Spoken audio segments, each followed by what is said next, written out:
So, hello. I'm in class with a lovely class, but I'm filming myself. It all feels a bit weird. Just to reiterate, I'm not pregnant, even though I look it from this angle. Okay, so I don't know if to look at you or the camera. I'm going to look at my class. Camera, you can deal with this. Right. We are going to look at a pet essay today: practical, ethical, and theoretical considerations. So, turning to this page in your booklet, and I'll put it up on screen if you weren't in my class, we're going to work through that. So, a pet essay is weighing up what's most important to a researcher: practical, ethical, or theoretical considerations. And it's sometimes a bit hard to kind of separate them from each other. They all overlap a bit.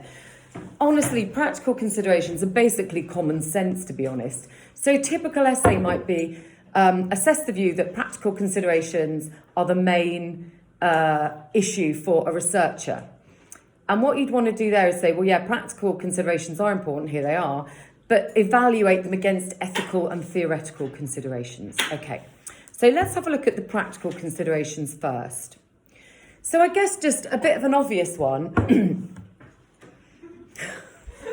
I've got a nervous cough. It's not anything more sinister. The values of the researcher is going to be, what are they interested in? Now, think of your EP projects. What you possibly thought was, what will take me the least time, or what have I already done a project on that I can fake? But hopefully you thought, did you do that? Hopefully you thought, what am I actually interested in? And therefore I'm going to enjoy spending hours doing this research. So simply, are they interested in issues around lone parenting, meritocracy, inequalities in society, etc., women's rights? Although, yeah, we're kind of veering over into theoretical considerations there, but just what are they interested in to start with? What are their values? And that might be based on what their experiences of life have been so far. We all know we're kind of motivated by that to some extent. Okay. And then I guess, if you're doing research, you want people to be interested in it, right? You're not writing it for yourselves. You would like someone to read it, ideally, or to be influential. So what are the values of society at that point? What is society interested in? So, I mean, at the moment, that's such a stupid question to ask. We're only interested in one thing.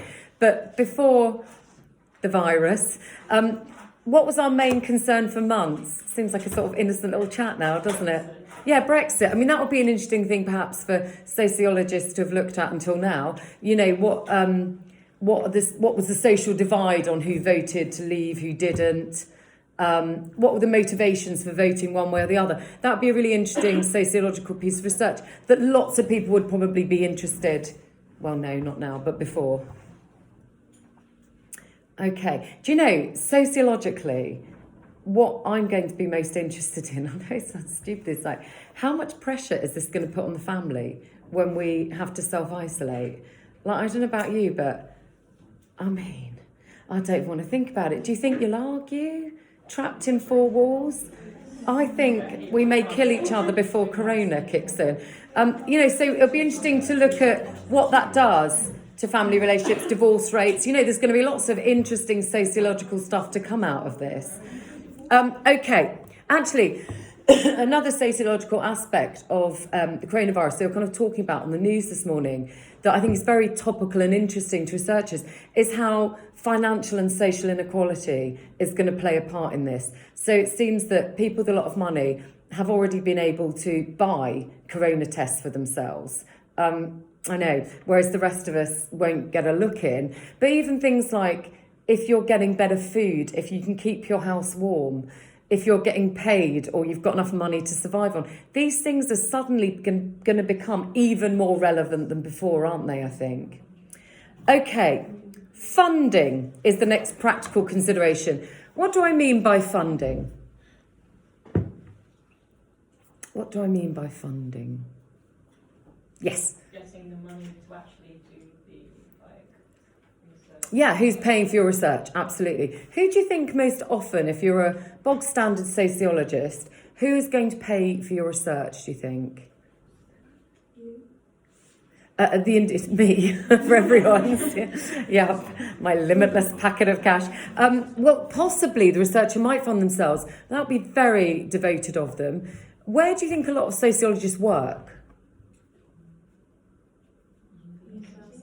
Universities, yeah, it's probably universities funding them, and their funds might be somewhat limited.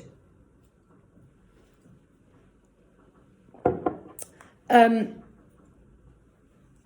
else might fund it? I mean, you could get funded by a big business, by the government perhaps. So big research bodies like YouGov, which is you with a capital Y, Gov with a capital G, but I think it's all one word. YouGov or Moripol, they're often asked by government to do huge bits of research and are funded by government. The census, of course, massive bit of government funded research. Okay. Why does it matter who's funding you? Actually, TV companies is another, there are lots of, what type of research do we often see on TV channels now?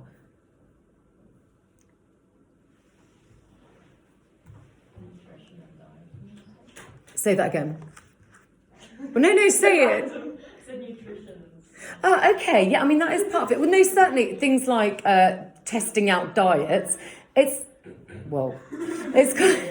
quite a lot of reality TV. So things like overt or covert observation of groups. There's a lot of those kind of undercover programmes on telly. Do you remember the one we watched on Academies, the Panorama? Lots of interesting stuff there.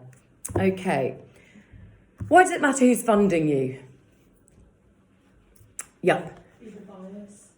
Well, yeah, there's the first thing, that they may have an agenda. If, go on.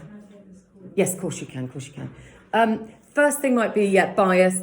And you may want to please the funding body because you may want to get more research out of this. But just even on a more basic level, how much money have you got? That's going to affect what?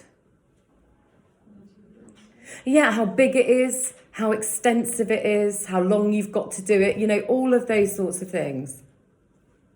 And that's why it's quite interesting when TV companies pay people to do covert observation, because they can do a much more detailed piece than a sociologist could probably ever afford. But what's the problem with that? What is the TV show? What's their news agenda for it, as it were? Yeah, they want it to be sensational, entertaining, and that might skew the research or what we see, certainly. So funding's super important. Now, I've put here theoretical position of the researcher, and we'll talk about it here, but actually that sits more happily in, obviously, theoretical considerations. But obviously, your starting point as a sociologist is going to have a huge impact on what you pick. Now, you could give some glaringly obvious examples of that. Feminists wanting to look at women's rights, Marxists wanting to look at the role of the bourgeoisie in exploiting the proletariat, etc., etc.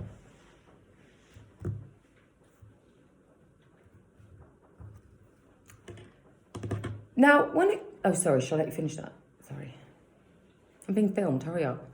Right, let's keep the show on the road. When we talk about type of research, why is that going to be a practical consideration, do you think? It's also a methodological, a theoretical one. But what's practical about choosing a research method?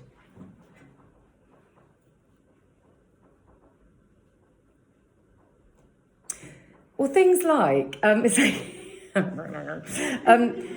things like, have you got the social characteristics to do the research? So, if you want to do covert observation with a drug gang, you lot, not that you look like drug dealers, just to clarify, but have possibly got more chance of pulling off that look of a teenage drug dealer than I do. Possibly not, frankly, but yeah. So just your social characteristics. If you're going to interview women about the experience of giving birth, are they going to talk to you, particularly if you're a teenage boy? Probably not, although I would, but generally speaking, not. So you'd probably want to be a middle-aged woman that had given birth herself, and then they'd warm to you more. So all sorts of things about the research. Can you afford to do really in-depth interviews if you've got enough money to have enough time to do that.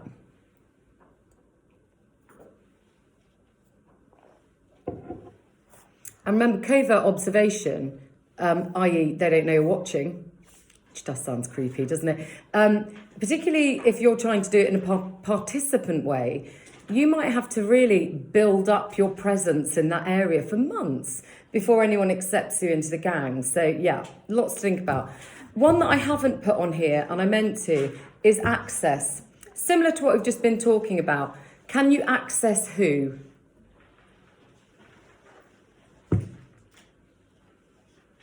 Who have you got to think about whether you can access? The sample, absolutely. Who you want to represent who? Yeah, the target population, absolutely. So what samples might be tricky to get your hands on? Again, I mean, just that whole conversation sounded really dodgy as we had it. But yeah, absolutely. Who's it hard to get your hands on? Children? Well, yes, for lots of good reasons. But yeah, no, I take your point, absolutely. Highly protected groups like the young, you'd hope the kind of old, the mentally ill, but also good old criminals. They don't necessarily want to be interviewed by a young, puffed up sociologist.